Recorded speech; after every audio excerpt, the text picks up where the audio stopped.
All right, so in this video, I'm just going to show you the basics of using Classwize. So once you have your class all set up and you're ready to use it, you're going to go find your class and then click on the blue button to start class.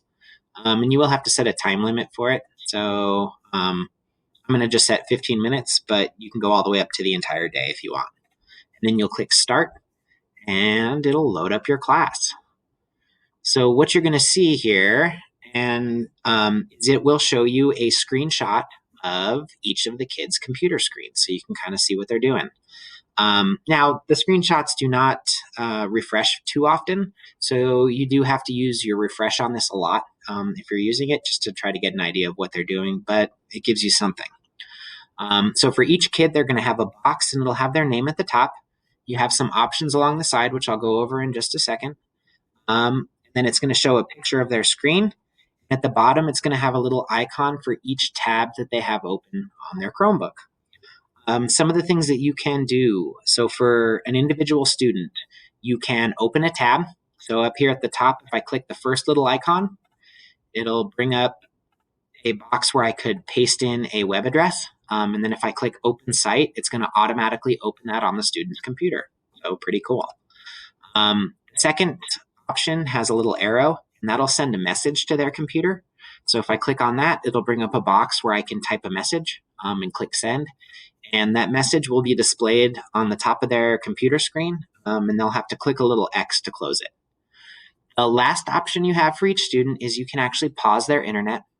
So if you click the pause button, the student's going to get a message on their screen that says that their teacher has paused their internet. And then as soon as you unpause it, their internet will go back to normal, and they'll be back in their Google Meet and everything else. So you can do those individually with each student. Also at the top here, you have a section for class tools. And these are pretty similar to the tools I just went over, but you can do it for the whole class. So like if I click on this, the first one would be Open Site.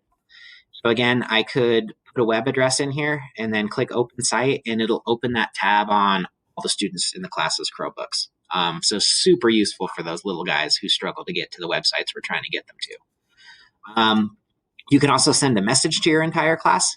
You can do rewards and stuff like that. I haven't really played around with that much, but obviously feel free.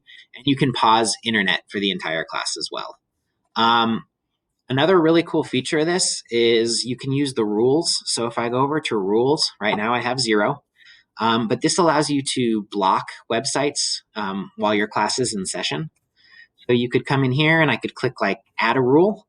And then in the top box, I could pick a website. So I have tons of them on here like YouTube and things like that. And you can just type it in. So I could type in YouTube because I know you can spend a lot of time on there. So you would click on YouTube.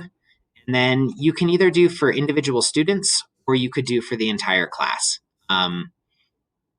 If you want to block it. And then for action, you would just pick blocked, and you would hit save. And then the kids would not have access to that website while your class is in session.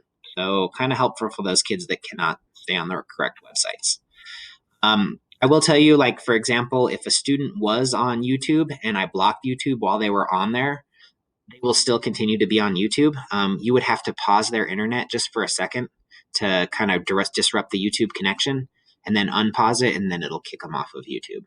So those are really just the basics for using Classwize. I hope this was helpful.